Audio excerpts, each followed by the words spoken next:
โอเคมาพบกับข้าพเจ้าหมูโอเคโก้เนาะกับเกม Total War Shogun 2มื้อนี้เราจะมาพากันยึดครองประเทศญี่ปุ่นในสมัยโชกุนเริ่มเลยกันดีกว่าเนาะเกมนี้ก็ออกมาโดนแล้วนะจะบ่ต้องเว้าอย่างไรจะมาลิ้นเอาไปดีเนาะ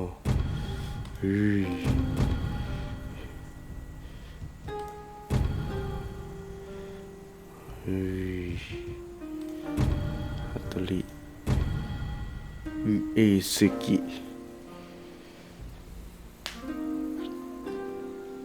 เอซึกินี่ก็ยากสมควรเนาะทาคิดะ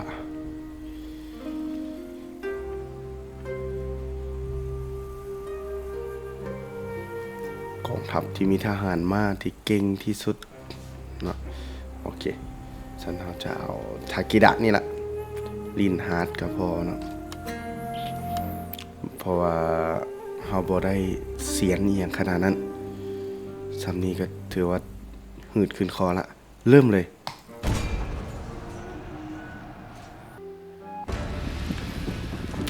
เข้ามาละในยุคสมัยแห่งสงคราม This is Sengoku Jidai, the age of the country at war.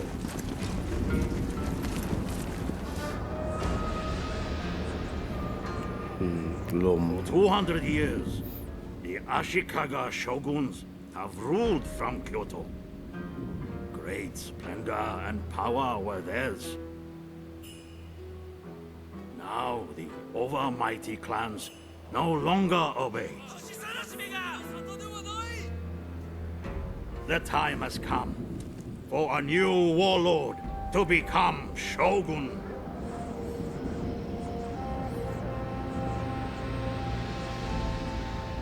But who will be victorious?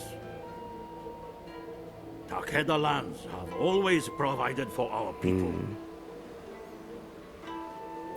Our enemies are many and ทหารม้า envious. แห่งไข่เนาะ They threaten our borders and look for any weakness. ทหารม้าเขาสำนาญในเรื่องของการ In the saddle, สู้เชิงหลังม้า are master horsemen. Our cavalry astound all. Let others march. We ride. We fly. Like storms in the mountains, we thunder in battle.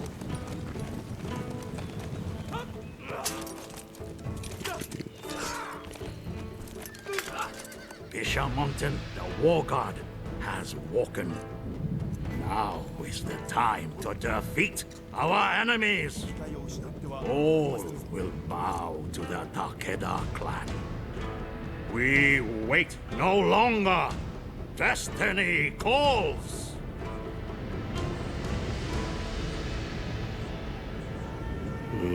สงครามได้เริ่มขึ้นแล้ว We are the Takeda. Masters of Kai province for centuries, we have always faced aggression from neighboring clans. While we have come to terms with the Imagawa and the Hojo in recent years, the Shinano warlords have been unrelenting in their crusade to seize our lands and crush the clan. Our first priority should be to ensure that an end is put to the Shinano incursions. The Murakami of North Shinano have repeatedly invaded Kai, so bringing them เริ่ม to เข้ามากัน here will เจอกับ afford ศั us ตรู the ของเขาแล้ว chance นะ to build up our military strength. From there, we can proceed into South Shinano, establishing a position at the heart of Honshu, and securing a source of quality stone to supplement our construction and trade efforts. Our relationship with the Imagawa has grown strong in recent years, and I recommend keeping this as such. Their aid would be most welcome should hostilities resume against the Hojo, and we expand into the Kanto area. As our clan grows in stature, the Shogun is bound to take action against us. Our proximity to Kyoto makes us a potential threat to the shogunate, and we must be prepared to withstand his attempts at subjugation. If they do not relent,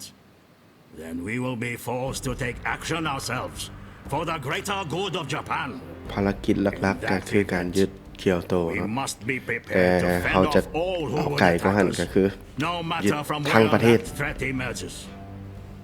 If the shogun wishes to halt our expansion,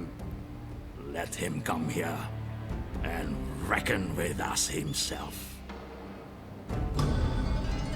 If our daimyo is to become shogun,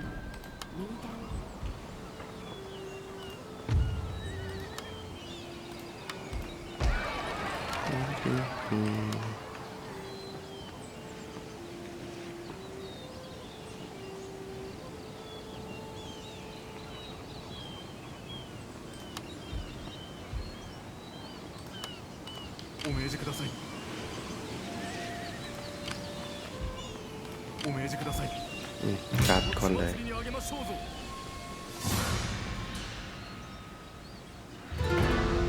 ลุย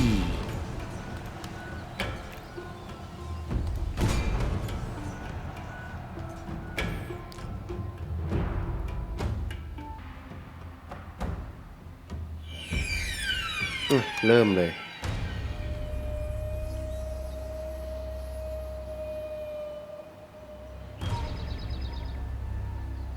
ตอนนี้ก็จะเป็นการว่าปลุ い ก ざ ใจ 武田の武者どもよ、己の役目を忘れるな。立ちさばきを天に任せればおのずと運は開かれる。敵軍を自国に送るのじゃ。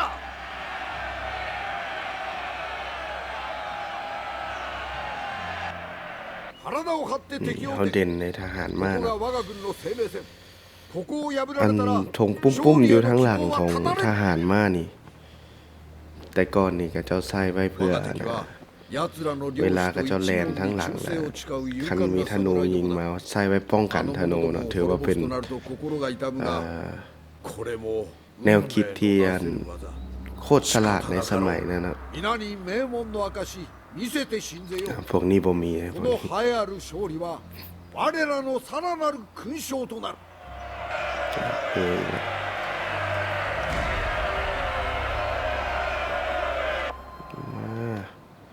โอ้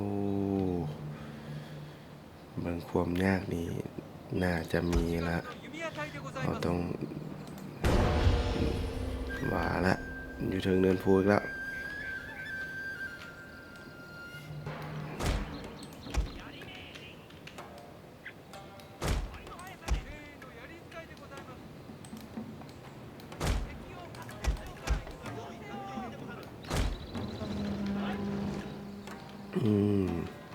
เราต้องได้บุกขึ้นเดินภูตอนนี้ นี่ทองปุ้มๆนี่แล้วตรงนี้ผมมี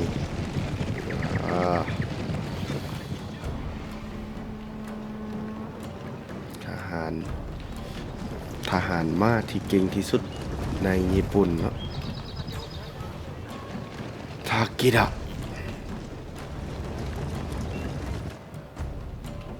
เนี่ยตอนนี้ศัตรูยึดของส่วนถึงเนินภูได้เรียบร้อยแล้วถือว่ายึดของได้นี่ถือว่าได้เปรียบ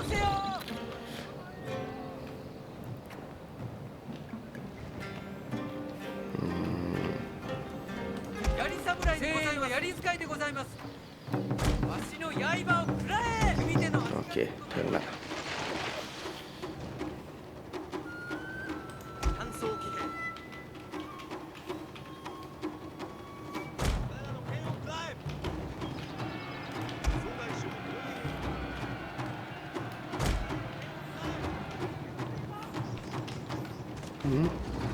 บุกลงมาแล้ว Our general is in grave danger, my lord.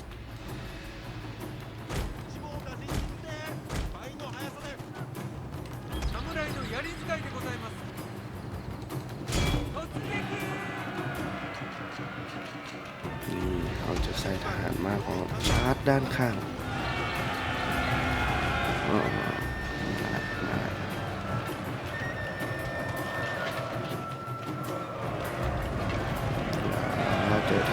ครับเพิ่มประสานงานเรียบร้อยแล้วแตกละชาร์จแล้วออกมาคืน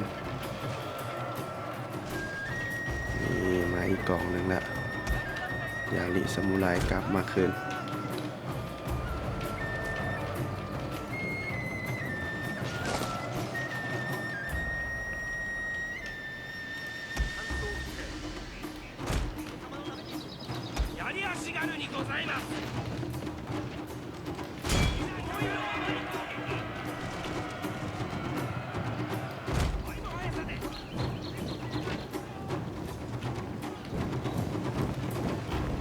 นี่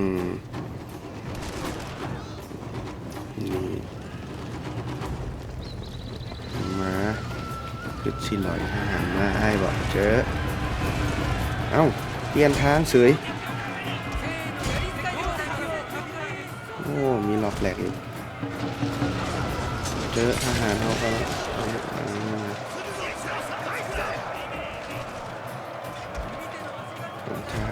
คนธนูอย่าห้าวคนธนูคือห้าว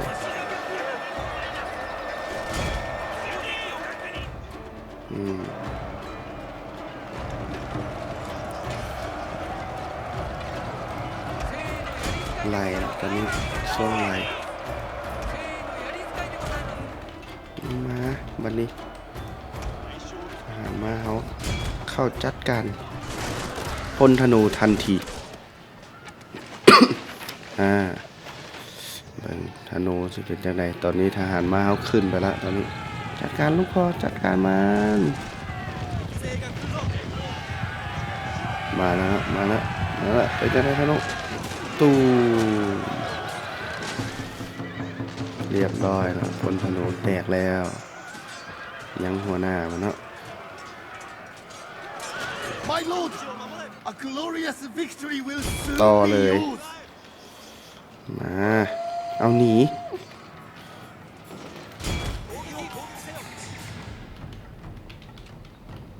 นี่สิน้ำจบก่อนนะโอเคชนะแล้ว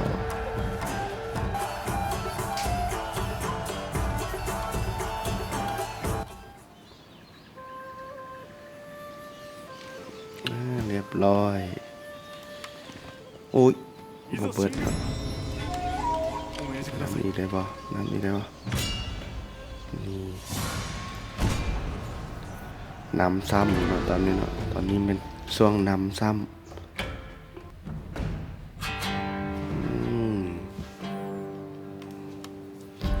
มีหมอกคำว่าสู้ตอนแจ้งบ่ต้องว่าอย่างไรลุยเลยศัตรูยังอยู่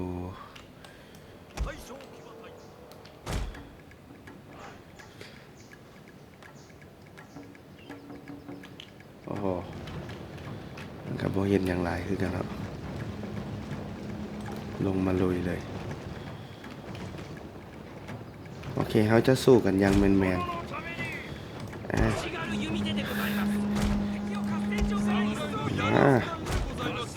อุ้ยไม่ได้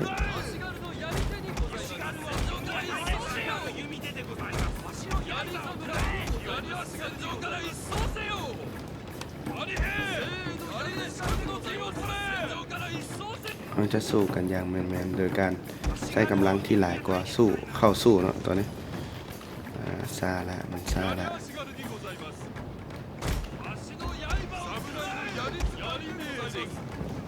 ตั้งการ์ดท่าเลยเนาะตั้งฐาน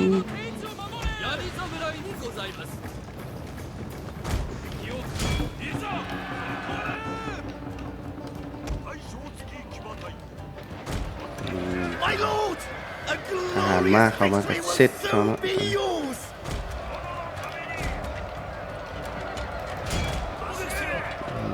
ดักหลังพร้อมแบบนี้อย่างแล้วเนาะจบละคนใดหนีรอดได้กันหนีแล้วตอนนี้น่าจะก็รอดเนาะคอนติเนียต่อน้อยหนึ่งแล้วเก็บให้เกลี้ยง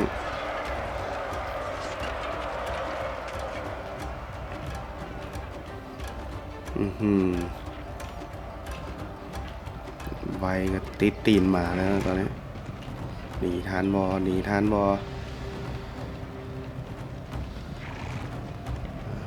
ทานบอเอากระซ่า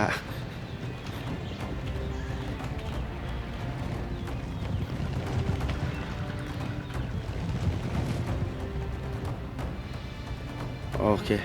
พอละ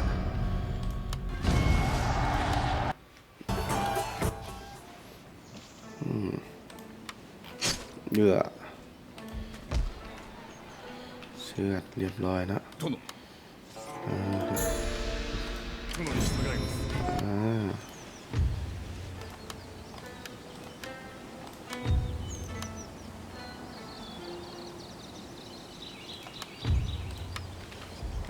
仰せのままにกลับมาดินแดนเขาก่อนตอนนี้เห็นอย่างบ่ได้แล้วเนาะ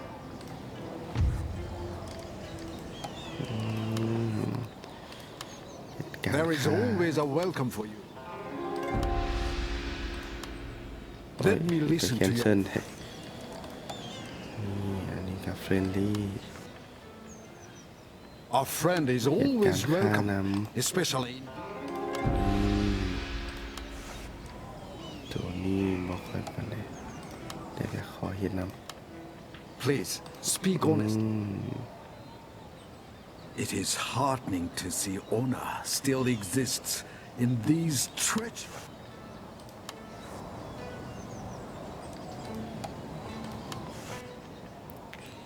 Come, let us take tea and talk. ำบางทีเป็นอาลีนำเราเนี่ย Meetings with friends are โอ้ speak, and I will listen. จบเทิร์น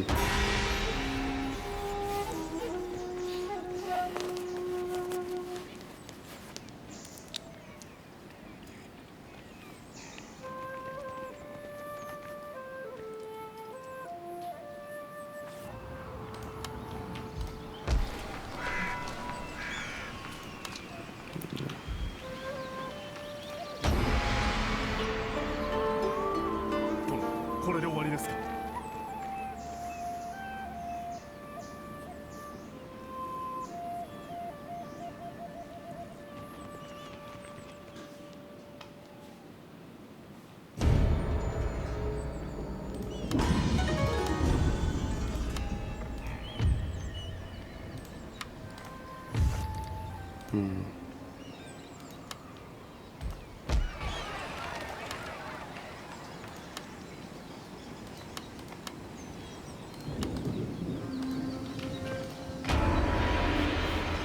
ตอนนี้เป็นช่วงการเพิ่มกำลังทหารเพื่อไปบุกเตียเมืองเนาะหวังว่าพันธมิตรของเขาจะบ่หักหลังด้วยการส่งทหารมาบุกยึดเขาคนมาแล้วเนาะ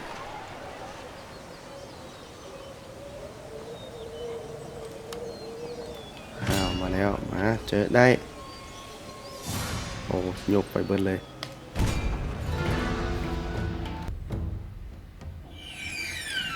โอ้หมอกเต็มเลยเนาะท่าก่อนท่าให้ยังหมอกอยู่โอเคได้ละมาต้องปลุกใจอย่างละทหารมาเขามี4กองลุยธนูกองเดียวเลยเนาะ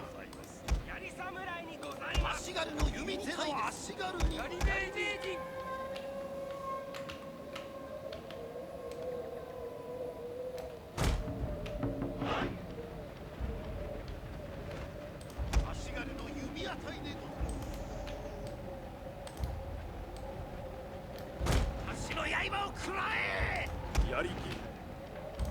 侍のやり使いでございますเลยเนาะทหาร 弓手の足軽にございます侍の足軽のやり手にございますยาลิอยู่นี่ยาลิซามูไร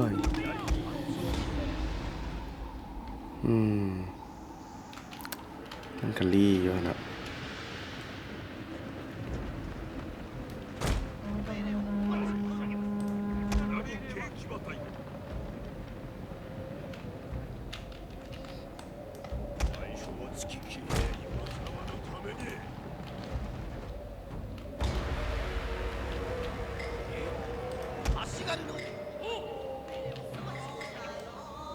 ถ้าพวกขึ้นมาจังซี่เขาก็ถือว่ายังได้เปรียบเนาะคันพวกขึ้นมายึดพื้นที่จังซี่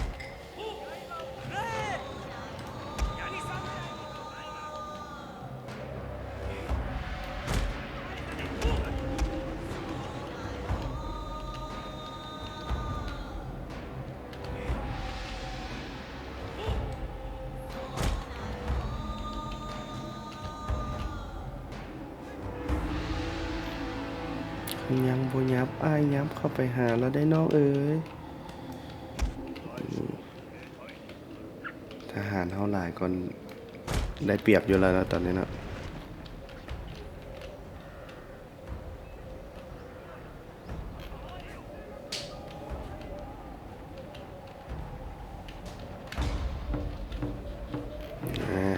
เริ่มมีการขยับแล้ว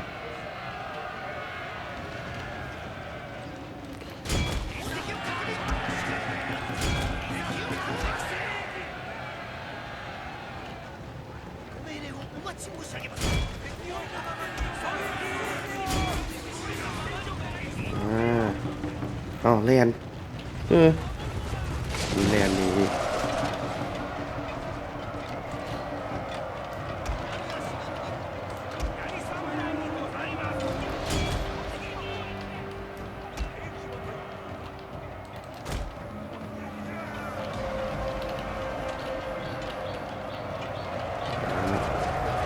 ของนี้น่าจะพ้นปัญหาแล้วสำหรับเขาตอนนี้ของนี้น่าจะพ้นปัญหาแล้วแต่ทหารมาเขายังทหารหอกอีกกองเลยเคลียร์ของนี้แล้วไปแล้วดูเลยมาบัดนี้ทีของทหารมาละ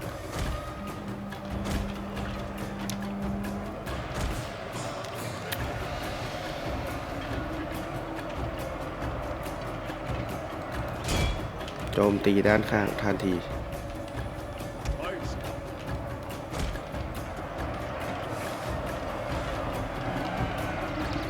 แล้วทหารมาแล้วเรียบร้อย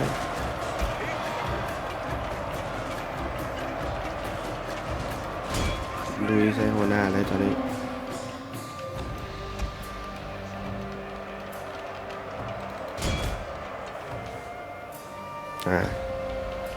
แม่ทัพเขากับบุกขึ้นไปไต่เนินขึ้นไปค่อยๆไต่ขึ้นไปค่อยๆไต่ขึ้นไป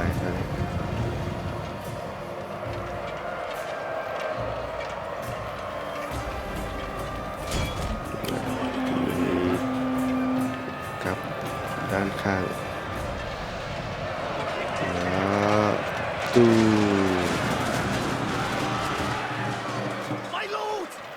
เรียบร้อยนะตอนนี้นะแตกโดยแตก100%แล้วนะตอนนี้นะเรียบร้อยจบไป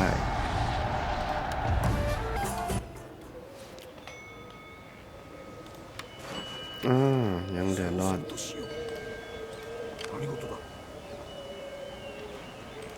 เดี๋ยว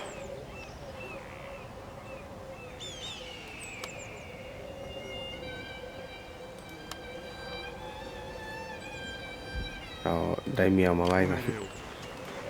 เสียงออโต้ไป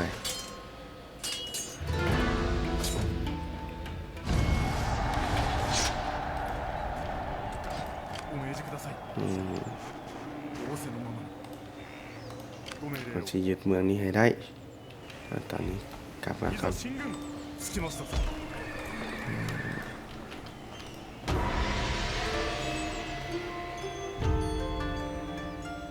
Let us speak like sensible men of many things, and so reach some accord here today.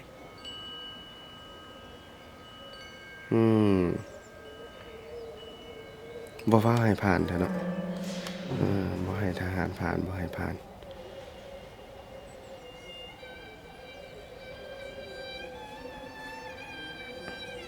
อยู่ซื้อมาขอผ่านทางนี่อันตร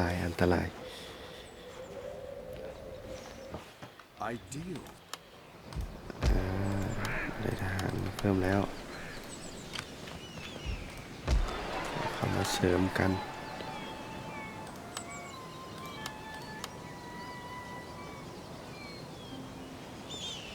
ยังบ่แล้วนะ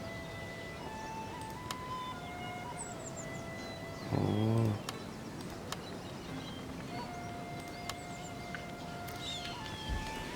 มาลองเบิ่งเนาะ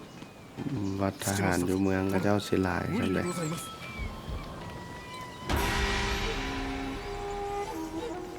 แต่ว่ากองกำลังของเฮาก็ถือว่ายังบ่ค่อยเต็มที่ทหารยังบ่ครบเต็มที่แล้วแต่ก็ลองขอไปยืดเบิ่ง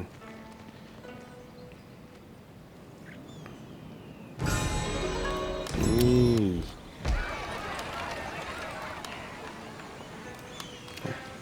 อัปเกรดปราสาทก่อน 直ちに โอเค ได้อยู่ บุกเลย 命にかけて ปิดล้อมไว้ก่อนเนาะ 我慢比べじゃ。 เพราะการที่จะไปบุกแบบตรงๆนี่ถือว่าอันตราย อันตราย อันตราย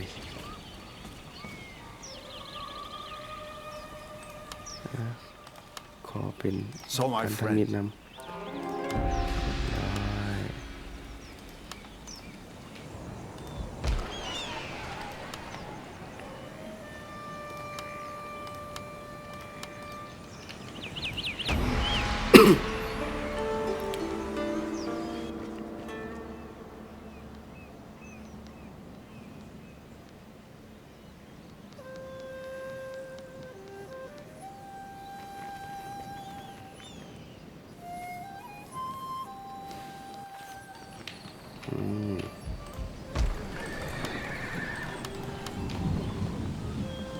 殿、ご用でございますか。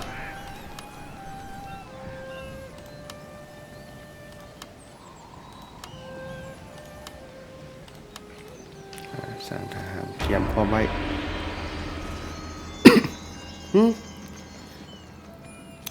โอ้โอดะ เริ่มขยายอาณาเขตเข้ามาหา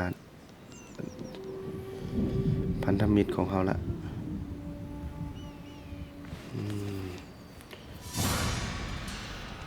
อ้าว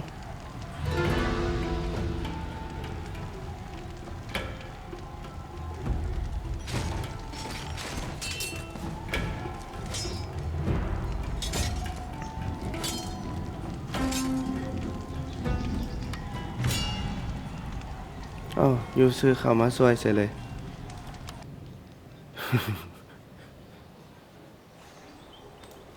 เออ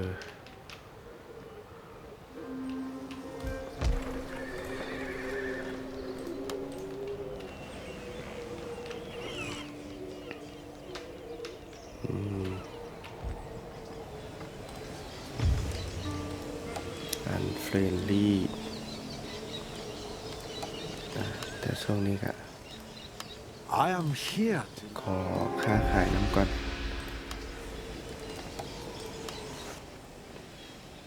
let us hope that today ends well.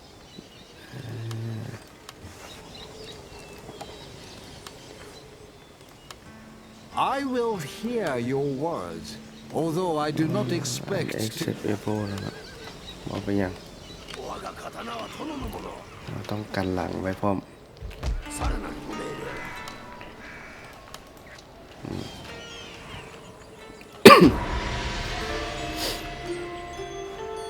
โอดะจัดแน่นอนเนาะโฮโจขอ โอเค มาเลยฮะโอ้โห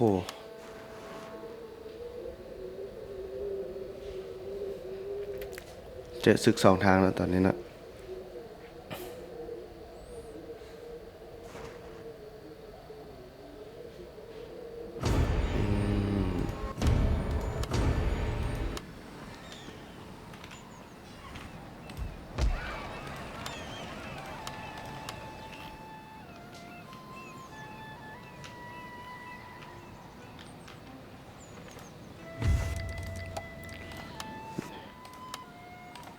I will listen to what you say.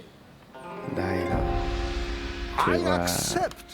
เป็นพันธมิตรกับโอดะก่อน กำลังตั้งไว้ดีก่อน殿これで終わりですか。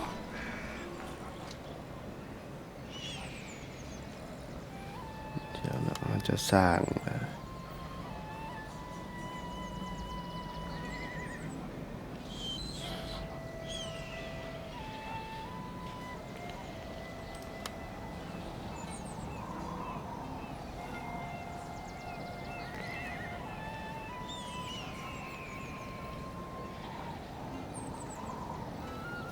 โอ้โหตัวใดก็ยังบ่ได้ตอนนี้อันนี้ก็อัปเดตยังบ่แล้ว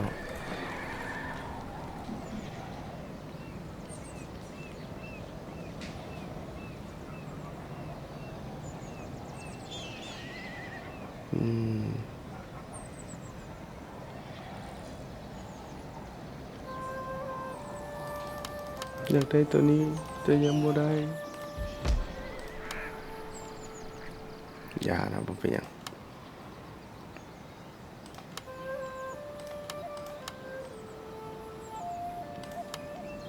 จากทหารอื่นไปก่อน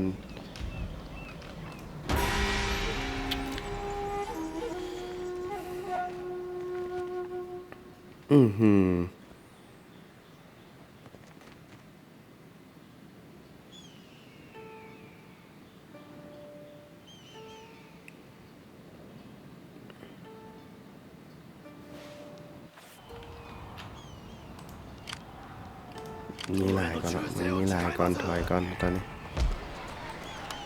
他に何もないのですか。我が刀は殿のもの。殿への忠誠を誓います。殿への忠誠を誓います。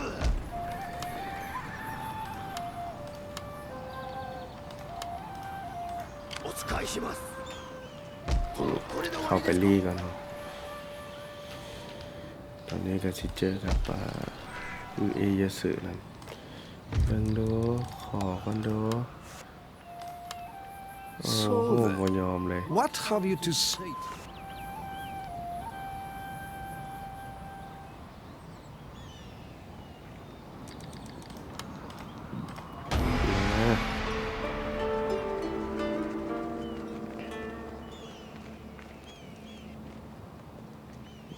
เข้ามาพวกแล้ว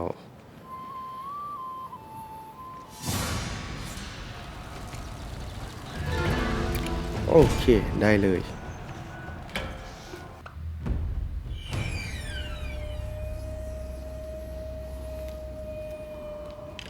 มา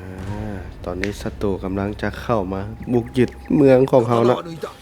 敵方に一人でも生き残りがいる限り、この刀鞘には収めん。全てはお家のためじゃ。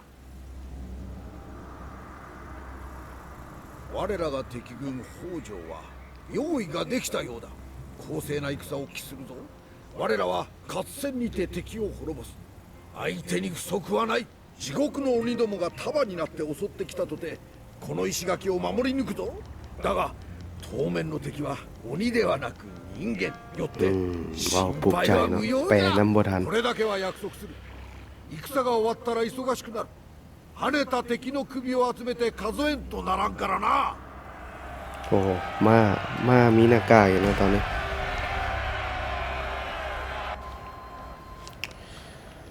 มาเอาเลยศัตรูมาจากทางไหนแน่โอเคทางแจนี้เนาะมีแจนี้นำหมดแล้วเนาะที่โหดคือพลธนูเขามีกองเดียวเสร็จเลย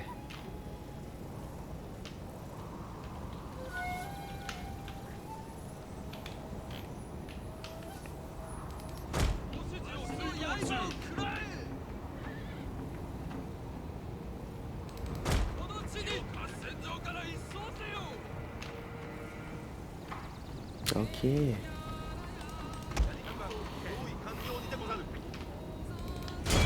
จัดการก่อนเลยเนาะตอนนี้ลอยพ้นธนูก่อนやり足軽にございます。わし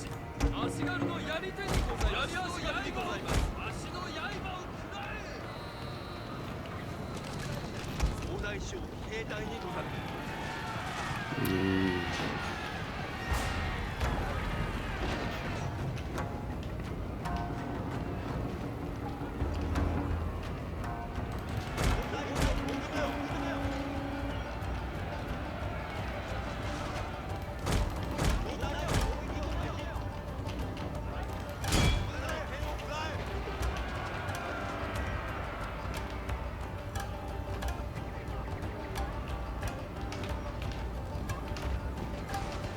หน้าที่หลักๆของเขาก็คือ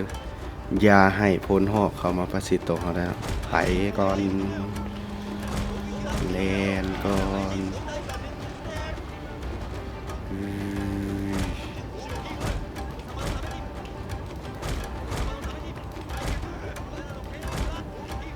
จังใดมันบ่ทันเขาอยู่แล้วเนาะพลหอกเนาะนี่ได้เปรียบละ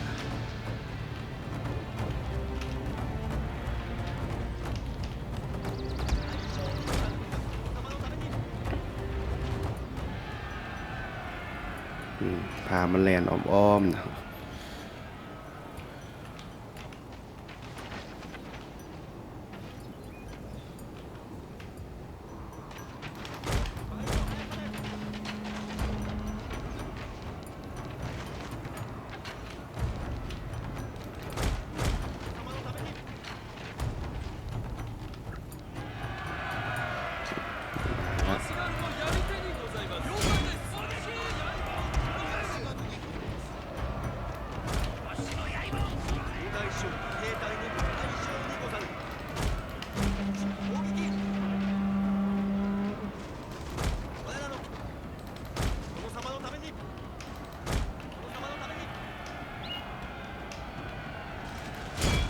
รอบตีพลธนูอีกกองเก้านี่ก็เนาะตอนนี้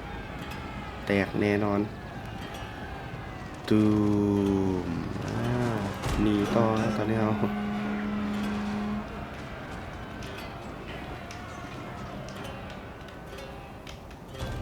พี่เลยมาพี่เลยเอา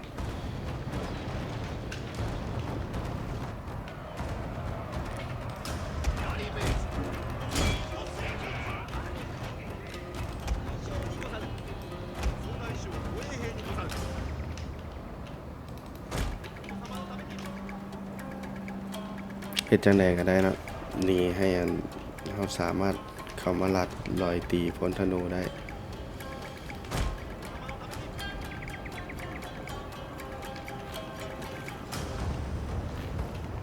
วิสิเลียนมาฮอดแล้วสิเลียนมาฮอดแล้วเข้าป่านะเข้าป่าตอนนี้หนี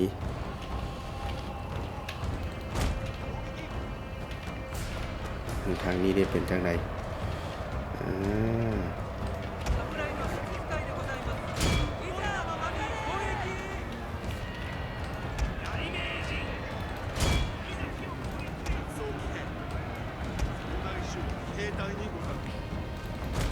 นี่เขาปามาแล้วจัดการพลธนูกองนี้ไปแลนให้มันทันแลนบ่ทันเนาะมันแลนขึ้นเนินมาพลธนูมันแตกแน่นอน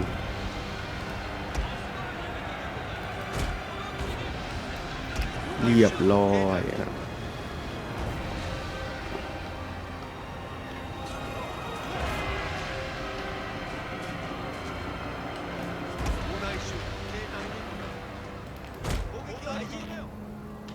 ทหารมาเอาแลนต่อที่เข้าเมืองทางใดบ้าง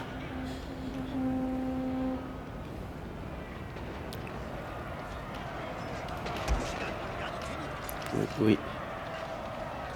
คือออกมานอกโอ้โหOur men are running from the battlefield. Shameful display. เสียไป1กล่องละล่าเนาะบ่เป็นหยังโอ้โหเจอระเบิดมาฆ่าทหารระเบิดนี่ มันเป็นจังได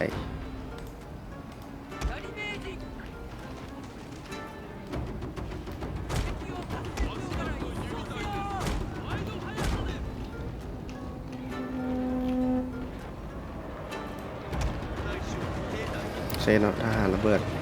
ต่อยเรียบร้อย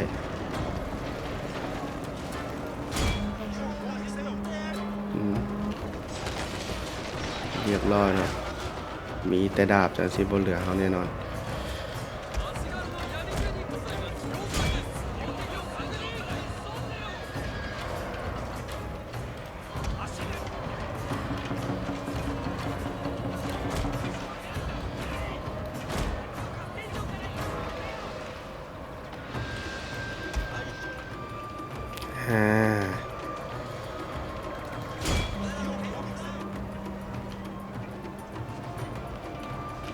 ไล่เก็บกวาดทหารที่นี่แล้วตอนนี้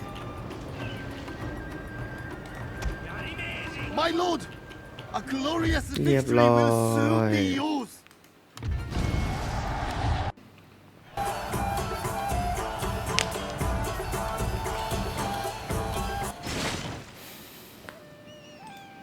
โอเค นี่เนาะ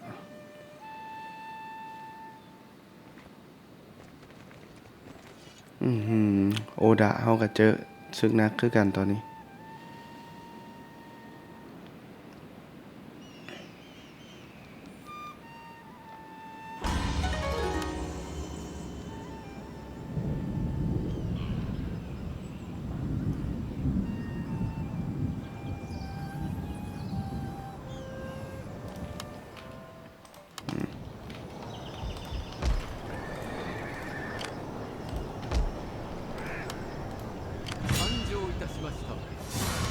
เอาตรงไปเลย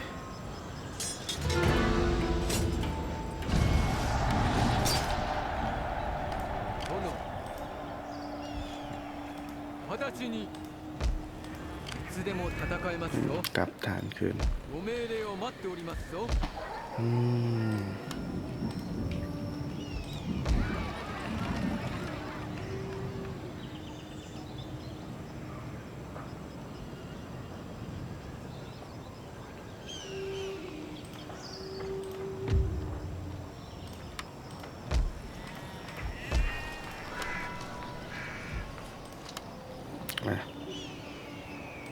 สร้าง